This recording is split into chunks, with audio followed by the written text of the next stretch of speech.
time is like, okay, so how much is your monthly income? Okay, good. So how many clients is that? Most of the time it's just one client or one and a half clients. So the question is, in 1 month, can you have one client or two clients? If you have one husband and wife client in 1 month, you should earn at least 4,000, 5,000, 6,000. Just one husband and wife.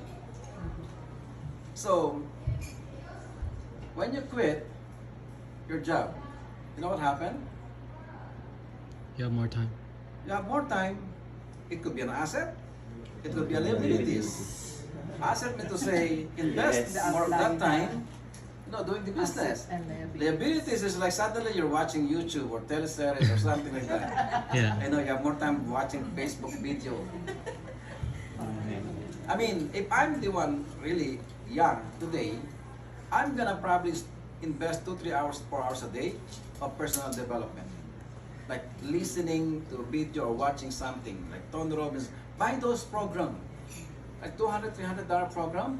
Buy those. There's so many Tony Robbins, like like the ads. It's a simple like 7 days CD. You listen to it, you learn from it. It's a work thing. Tony Robbins is not a Tony Robbins is not a motivational guy. He's a life coach. That's all he does. It's like he coaches people how to improve their life. That's not motivation. Motivation is like something like, you know what motivation is? You know what's motivation? It's like showering. It's only good while you're being motivated. So like you have to shower every day, right? Motivation is like that. You have to motivate yourself every day. But you can actually move higher than that, being inspired. Like really change your the way you see everything. And that's why I always believe on Tony Robbins. So if I'm young, that's what I'm gonna do. I'm gonna 2-3 hours a day. I read minimum 1 book a week before. Like minimum one. Typically I read 2 a week. I just read and read and read. And so easy. If you read, how many books do you have to read to become, let's say, a dentist or an accountant or an engineer? How many books? In one semester, how many books? How many subjects? 45 subjects? 45. So in 1 year, it's like around 10. In 4 years, it's 40 books, right? 40 books in 4 years. And then you become expert to that. You become that. You become an accountant, become a nurse, become an engineer. Is that right? But personal development is unique. You can read 40 books in 1 year. You can actually listen to this audiobook while driving. And the more you listen or read about this thing, the more it becomes you. Suddenly, what you say is from that book. Yeah. What gonna come out from your mouth, over time you're gonna realize is actually you are becoming the book. Yeah. And just a matter of time that your mind is so cultivated, it's just a matter of time that you find an opportunity that seed will just grow within you. That's why when I walk away with 300,000 income, I never worried about it. I got nothing to lose. I started with zero, then I have 300,000 income, passive income, but I go back to zero again. Why? Because I came to Canada November 1990 with only $1 in my pocket. $1, $1. So as long as I have $1, I'm okay. That's why I'm willing to lose that more than 500,000 in the stock market, because I got nothing to lose. That's just my mentality. But risk is you have to understand. I'm not gonna worry about investment risk or business risk. It can be managed. But I'm not gonna go outside of the airplane with parachute. Are you willing to do that? Right? Like what? 10,000, 15,000 feet in the air and then you jump with parachute? Well, some people do that, but that's me. I'm not gonna go climbing in, like in the mountain beside this thing. It's just not me. So those are the risks that I don't like to take. Why? Because one tiny mistake, you're dead. Right. Is that right? You can say that, oh no, the chance of that happening is very slim. You know what? I want to be inside the plane with a good pilot. I'm happy. But to jump on that plane, no. Even you put 2, 3 parachute, no. So there's things that can take risk, and those things that you can, like, I felt like it's too risky. But if you're young and no kids yet, sure, do it. But if you have children, don't ever do it.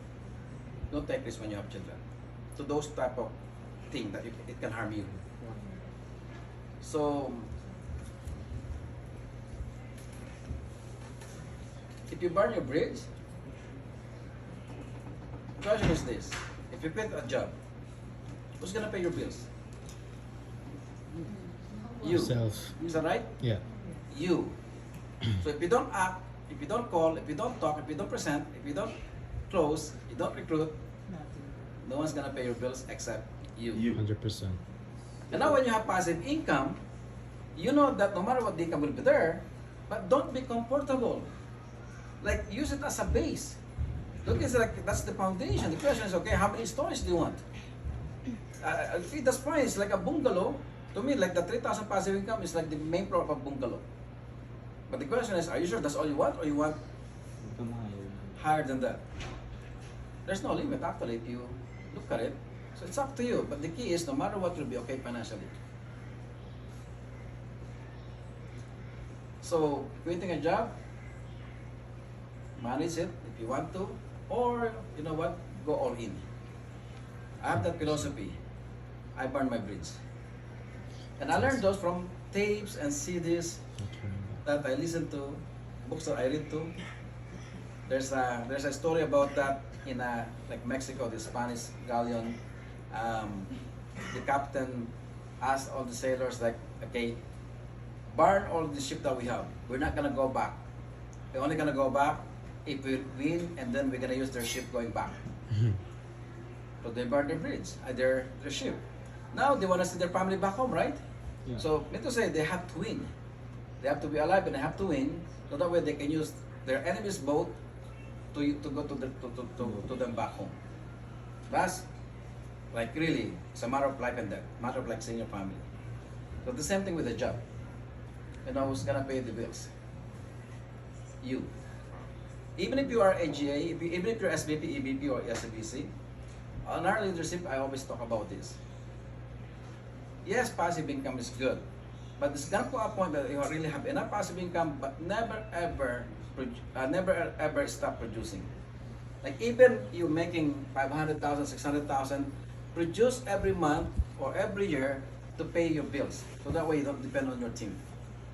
The worst thing that can happen to any builder is when your team thinking that you override me. You're all just overriding with me. That's the worst thing. Is that they're thinking that you're not helping them and you're making money every time you work. So no one can tell that to me, not even in a great way, because I have other business that pay my bills.